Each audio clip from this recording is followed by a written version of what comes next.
Okay, and it's going to ask me to go to my phone and verify that I am who I say I am, logging into Beyond 20.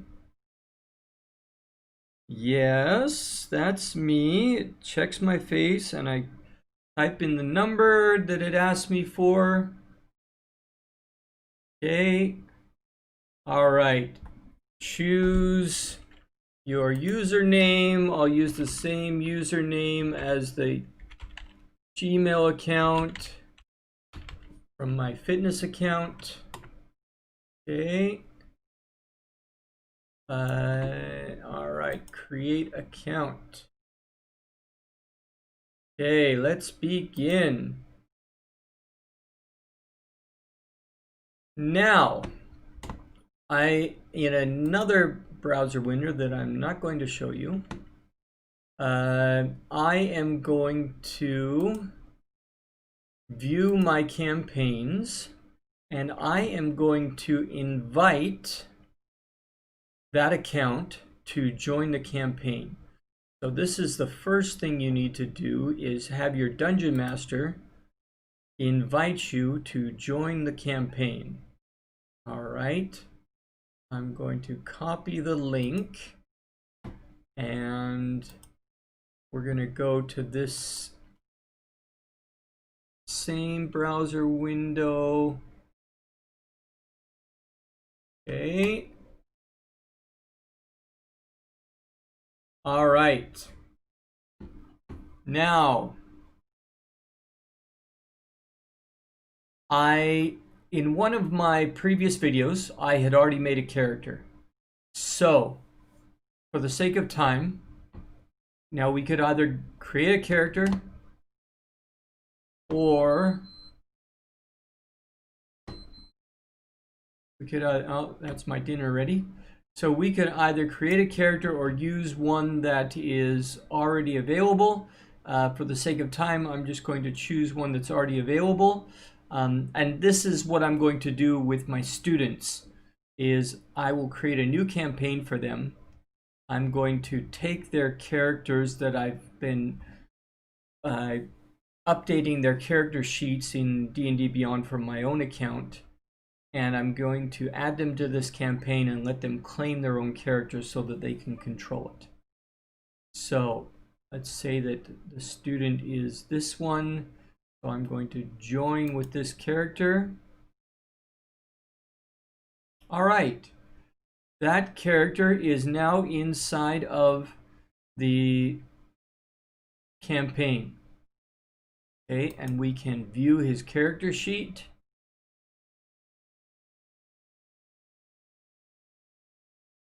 Now, you can see that Beyond 20 is already installed.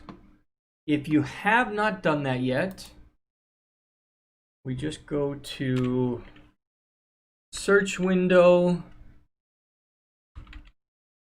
type in Beyond 20. Okay, there's Google Chrome, or you can do it for Firefox. It works in either of these two browsers. So you would just, for example, click on the link. It gives you an extension, and then you can download the extension or install it depending on which browser you're using. Okay, so first step complete. We've got a character in DnDBeyond. Second step, we're going to go to Roll20 and create a free account. Okay.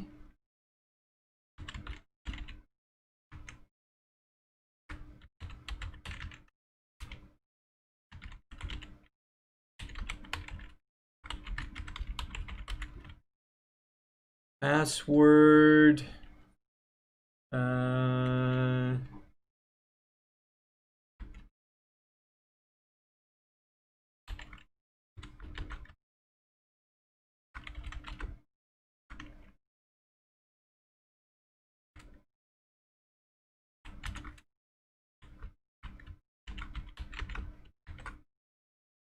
All right.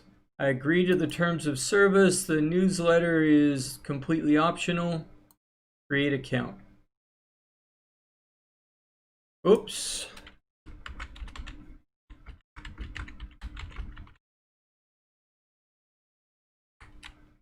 All right, let's make it a simple. I can go and change it later. Okay. All right. So now we've got a Roll20 account. Get started. We've got, there is Chinese. Now today is Friday and we're focusing on English, so I'm going to leave it in English, but they do have Chinese options now, which is really cool. Okay. Yeah, that's fine. You can change that later anyway. All right, we want to join a game.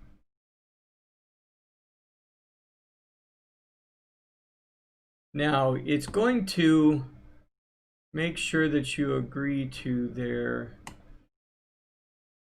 rules, and we're going to agree to that. Oops. Right, it's sitting right behind my camera. Okay.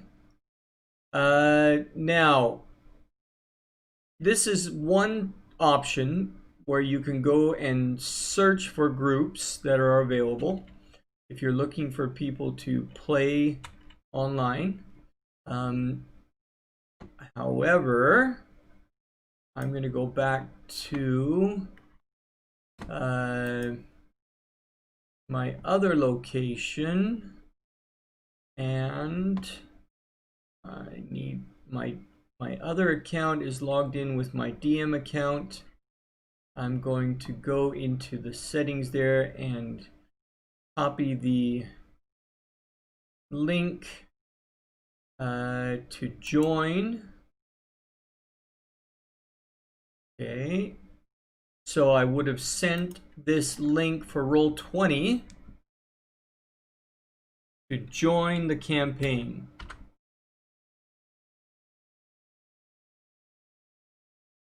All right. And because I have that link, I can go right in and launch the game. So we have Roll20. There's a tutorial, which is useful to go through. Okay. It's trying to, down here, down in the bottom here, you can see it's trying to load the cameras here. Now, there's one extra step that we're going to need that I forgot to mention, but for the moment, let's just go in and just put it at names only, or we could put it at small, because I like to see people's faces when I'm gaming with them. Now, I do want to change it to video only because I'm only going to be using video through Roll20. Okay. Now, I need to have set up in the DM account. All right.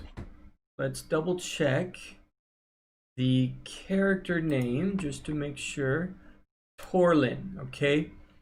Now the character sheet in Roll20 has to be the exact same name as Roll20. That way it knows that you Beyond 20 knows how to take DnDBeyond information and send it to Roll20. Okay, so the DM has to create a character and make it the same name. Okay, and then assign it to the player account that I just made. and give him control over it.